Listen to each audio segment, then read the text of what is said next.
Well, I'm getting ready to speak again, and no one has raised their hand to ask to go to the bathroom. I don't know what to do with myself. It's a teacher joke. You guys ready for one more Beatitude? Okay, yeah, let's do it. Let's put it up on the board. Starts off like this. It reads, "Blessed are those who hunger and thirst for righteousness." Ooh. Yeah, take that in for a minute. Let it mellow in your mind. Chew on it for a moment. Filled, but never full. What could be more basic than food and water?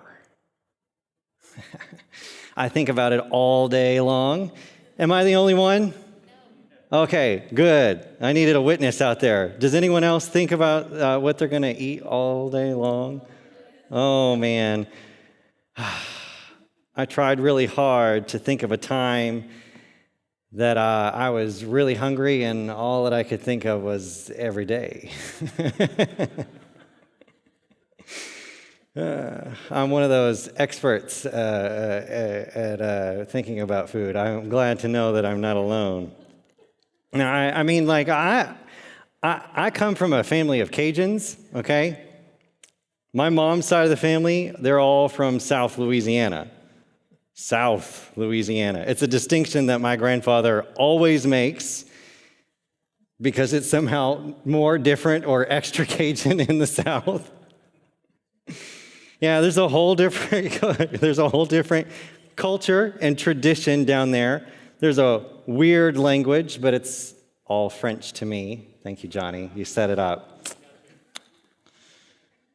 I failed to absorb it from my grandfather, despite his best efforts. It's a whole nother way of living that affects everything, but especially the food. Listen, don't you ever show up at my Nana's house not hungry. I have to plan ahead of time. I have to make sure that I do not eat. I have to run a 5K in the morning before I travel out to see her. I'm not lying. I'm telling you, this is the truth. Before I drive out there, and this is a long drive. It's supposed to take about 3.5 hours, but anyway, it's a little less if you know how to use the gas pedal. When I get there, she doesn't even ask me if I'm hungry. She just gets up, goes to the kitchen, and she starts to cook. And she does whatever it is that she does in there. It's all a bit of a mystery. But I tell you this, that woman could make sticks from your yard taste good. And when it's Thanksgiving in my family, everybody brings their best dish. It's a whole production. I mean, I know that we all do Thanksgiving, but like Cajuns do it. I don't know. It's crazy. It's loud. There's food everywhere. It's amazing. It's amazing. But no matter how much food I eat, no matter how many buttons I have to undo to in my search for that second piece of pie, every time I eat my fill, I find myself hungry again a little later. I am filled, but I am not full. Have you ever been hungry and thirsty for the wrong things? Have you eaten a lot of spiritual bread, that stuff that comes out on the table before the meal? No matter how far I have come, I must still deal with the fact that I still long for a sin that I know is destructive and hurtful in my life. The hunger and thirst that Jesus is talking about here is a hunger and thirst that Christians feel. I missed my spot. I knew I was going to do it. It is a hunger and thirst that Christians feel to be free from their desire of sin. The great work that Jesus is interested in working in you and me is the work of reordering the things that we love, the things that we like, the things that we desire and hope for and long for. He says in his Sermon on the Mount that we only think that we haven't committed adultery and murder. But I tell you, he says, that anyone who is angry with their brother or sister is subject to judgment. And I tell you that anyone that looks at a woman lustfully has committed adultery in their heart. He isn't interested in you performing or not performing all the right actions. He's interested in your heart. He wants you to want to do these things. I'm going to borrow an illustration from myself from a day or two ago.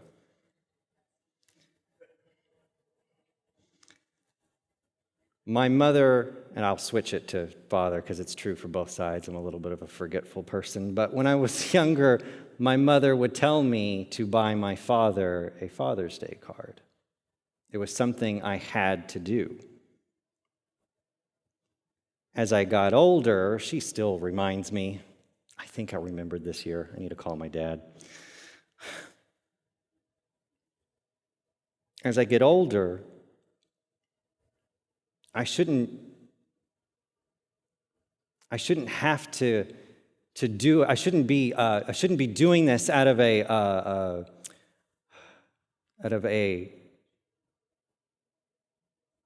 obligation. Thank you. I should be doing it because I want to. God is interested in the desire of my heart. It's not enough that I put the card in the mail. I have to want to do it. This desire for me, and I think for many of you, changes over time. The only formula that has ever worked is time spent with Jesus. And so it is that I invite you to hunger and thirst for Jesus as he transforms your heart to be filled but not full. George Knight puts it this way: we can be filled, but we always want more. So it will be throughout the ceaseless ages of eternity. We will always desire more of his love and of his fellowship. We will always desire to become more like him. One of the joys of the universe is that we can be filled without being permanently full. Heaven has already started for Christians in the sense that the joy of God's filling has already begun in our lives. Are you hearing the repeating theme? I want to be filled, but not full. The psalmist puts it this way: as a deer longs for the streams of water, so my soul longs for my God. My soul thirsts for God, for the living God. When can I go and meet with him?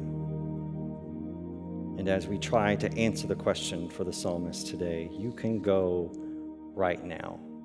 He is waiting for you.